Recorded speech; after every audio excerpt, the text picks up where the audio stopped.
जिनका प्रशिक्षुओं ने बढ़ चढ़कर उत्तर दिया और उनका उत्साह प्रशिक्षण के प्रति जाहिर किया।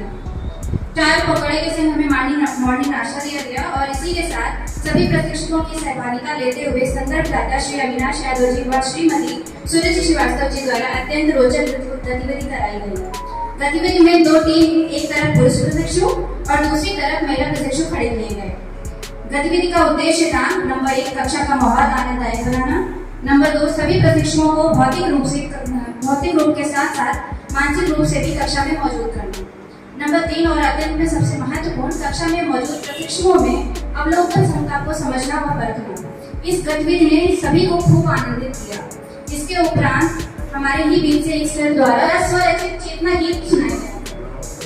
द्वितीय दिवस की पुनरावृत्ति और नई गतिविधियों के साथ आज का सत्र आरंभ है, जो मूलतः गणित कौशलों और क्षमताओं और दक्षताओं पर आधारित है।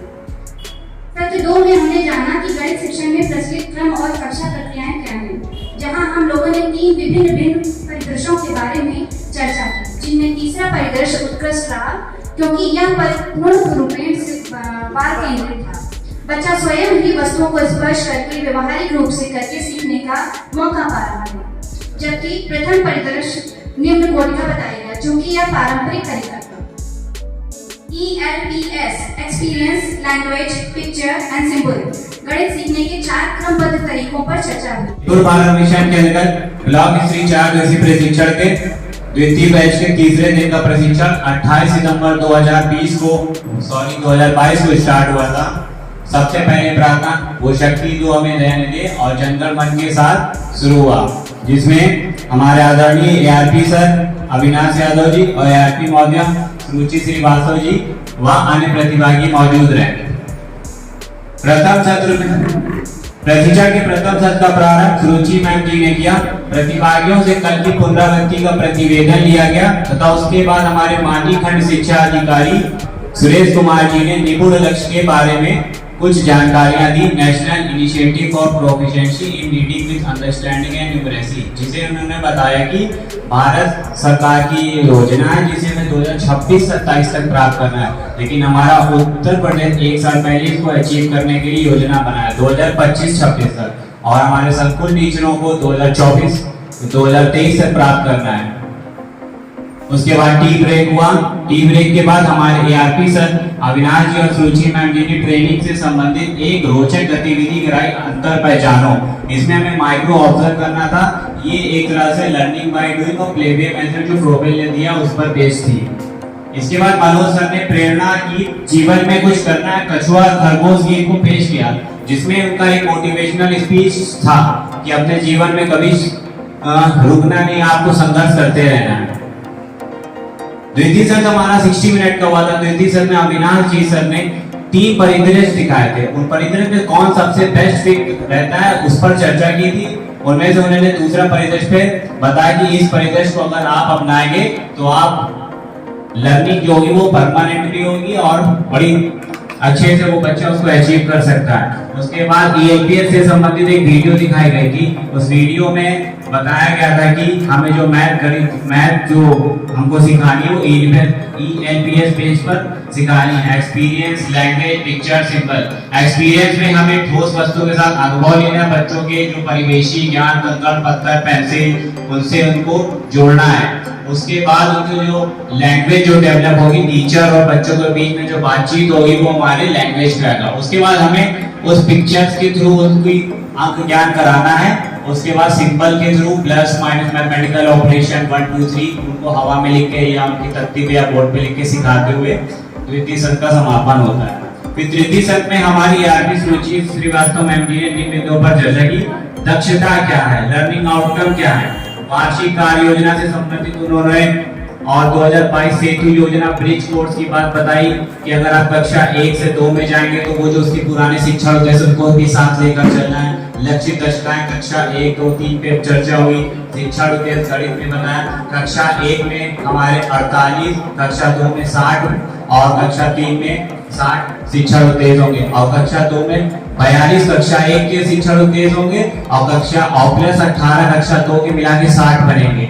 और जो कक्षा 3 में हमारे शिक्षण उद्देश्य होंगे वो हमारे 21 कक्षा 1 के उठाए जाएंगे और 28 हमारे कक्षा 2 के उठाए जाएंगे और 11 हमारे कक्षा 3 के मिला के 60, यानी 48, 60, 60। और हमारे हिंदी में जो होंगे वो 52 कक्षा 1 में होंगे और 74 कक्षा 2 में होंगे और हमारे 91 कक्षा 3 में होंगे।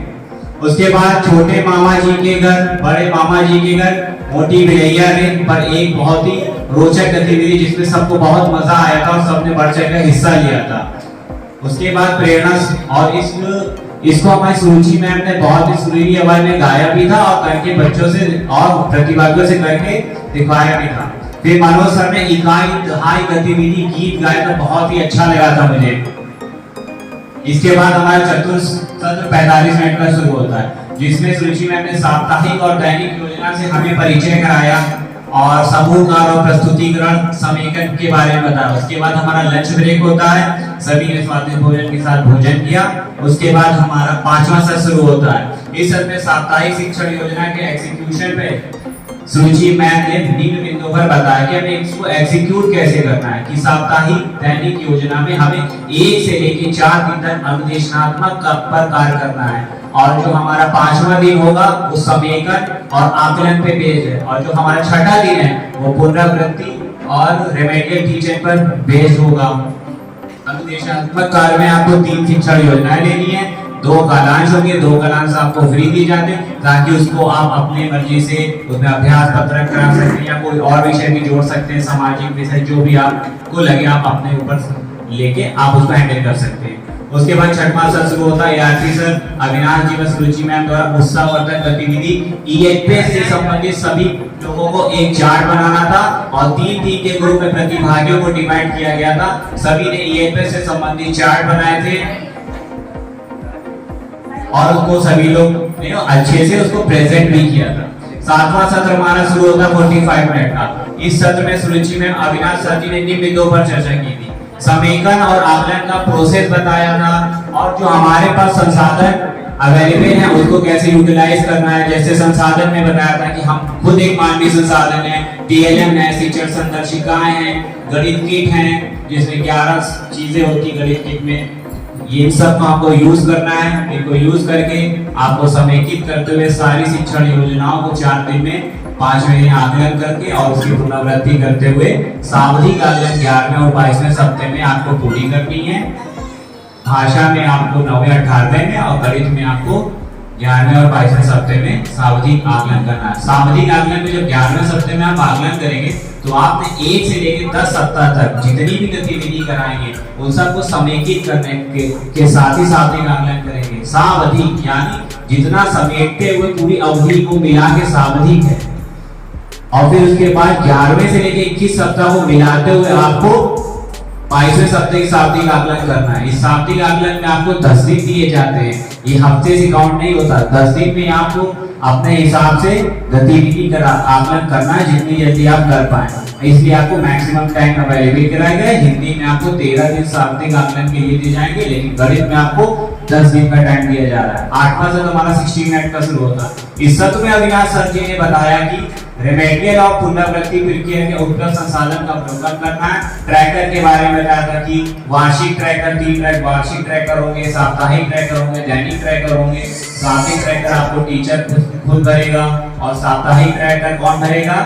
टीचर भी ही भरेगा। लेकिन सिर्फ दैनिक ट्रैकर आप बच्चों से भरवाएंगे लेकिन आप उनको एज अ फैसिलिटेटर हेल्प करेंगे, आप खुद नहीं फिल करेंगे, आप उनको बताएंगे। आप एक सुगम करता है, आप उनको हेल्प करनी है, आपको आप उनके सॉल्वर नहीं बनेंगे। इसके बाद हमारा 9वां सत्र शुरू होता है। आज में कुछ प्रतिभागियों ने ट्रेनिंग से संबंधित सवाल जवाब किए और समीक्षा की गई। इसके बाद उनसे 3 दिवस का प्रशिक्षण समापन हुआ। Thank you.